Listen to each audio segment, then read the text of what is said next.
Hi and welcome to this Monday video for Jubilee Plus. In this video I'm going to go right back to the beginning when we started Jubilee Plus, and I was privileged to found and lead Jubilee Plus for the first 10 years until Natalie Williams took over in April 2021.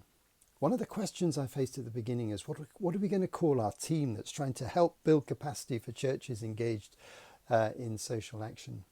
And the answer to the question came from the scriptures. It came from the Old Testament description of the Year of Jubilee, which you find in Leviticus 25. And this has really captured my imagination, because the law of Moses created a Jewish society based on agriculture. All the tribes, apart from the priests, had land holding in certain designated areas. Each family and tribe had their own land. That was the basis of their economic well-being. But over the course of time, some people did well, some people did less well. There was warfare, there was conflict, there was disease. There were some people who were lazy and didn't follow through. And so some people became richer, some people became poorer. And land began to pass hands between one family or another, or even one tribe and another. And some people got into debt, and some people had to sell their labor to another family. So they became like hired laborers for a period of time. And so inequality came in the land of Israel. And the law of Moses was written to run the life of Israel, to show Israel how to live. And it's interesting that the Year of Jubilee was instituted, and it's referenced in Leviticus 25, with radical economic implications. So if you imagine that I'm a rich landowner and you're my neighbor and you fall on hard times, and I buy your land out, and then you start to work for me and you get into debt and so on, you can see that we're in a kind of power relationship. But when the Year of Jubilee comes in Leviticus 25, every 50 years, I have to, without cost, hand the land that you sold to me, so to speak, back to you without charge. If you're working for me, I have to release you from any labor conditions. If you've become in debt to me or anyone else, those debts are paid off. In fact, that happened every 7 years. And the Year of Jubilee, therefore, was a year where society changed fundamentally, and a more equal society came into being all over again. In Leviticus 25, verse 10, it says, "Consecrate the 50th year and proclaim liberty throughout the land to all its inhabitants. It will be a jubilee for you. Each of you is to return to your family property and to your clan." Later on in verse 40, the people who work for you are to work only until the Year of Jubilee. What an amazing idea. To create a society that God oversaw, where no one could get too rich and no one could get too poor, because God would intervene through this legal system, and society would bring resources back to you in three areas that mattered. Land, which is a stake in the economy. Jobs, so that you could work for yourself or choose what work you're going to do rather than being forced to work in a certain place for a certain low salary, so to speak. And also debt. So those are really relevant things even today, aren't they? Has everybody got a stake in the economy? The unemployed haven't. Have people got labour? Have they got work that's productive, that they choose, that's paid well? Not everybody has. Are people in debt in a way that they can't ever escape? Yes, there's tens of thousands of people in that position. Those debts were written off every 7 years in Israel, and that was celebrated in the Year of Jubilee. So then I thought to myself, well, that's all very well in the Old Testament, but what about the New Testament?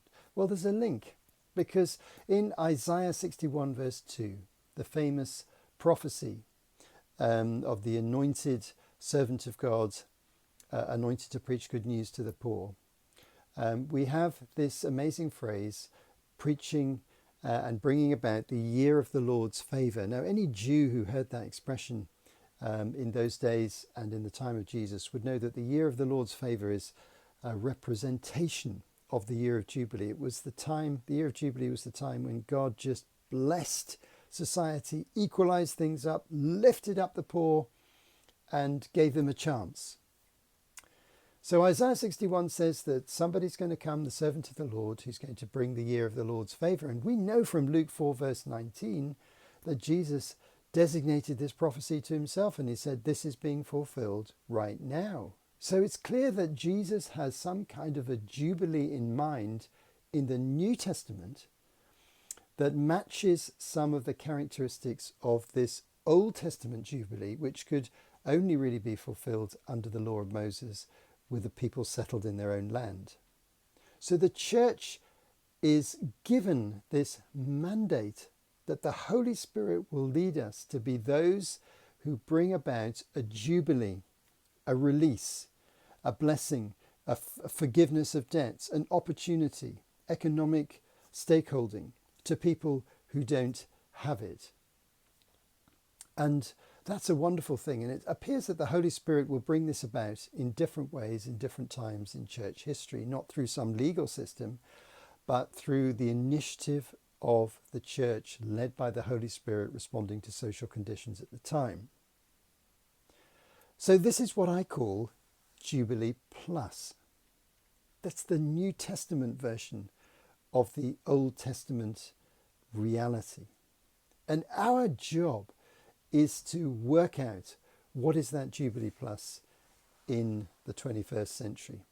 And we see indications of what this may have been in the early church with the sharing of goods, with Paul's command to remember, or his comments on Peter's command to remember the poor in Galatians 2, and all the ways that we can serve those in need. So this text from Leviticus 25 is very foundational to the thinking of Jubilee Plus and the theology of Jubilee Plus. And it calls us to have a merciful attitude to those in need. If I'm the rich landowner and you're the person whose assets I've taken because of your impoverishment, there comes a time in the year of Jubilee where I have to have mercy on you. I have to literally give you back what I've taken without charge, without cost, representing the merciful heart of God to you. And so mercy becomes very central to the Christian ethic and the Christian social ethic. And Jubilee Plus advocates the view that we need to follow the path of mercy. It's a wonderful, anointed, but sacrificial path for the churches to follow, and it opens great doors for the gospel. Thanks for listening. Have a great day, and do come back and listen to subsequent Monday videos from Jubilee Plus.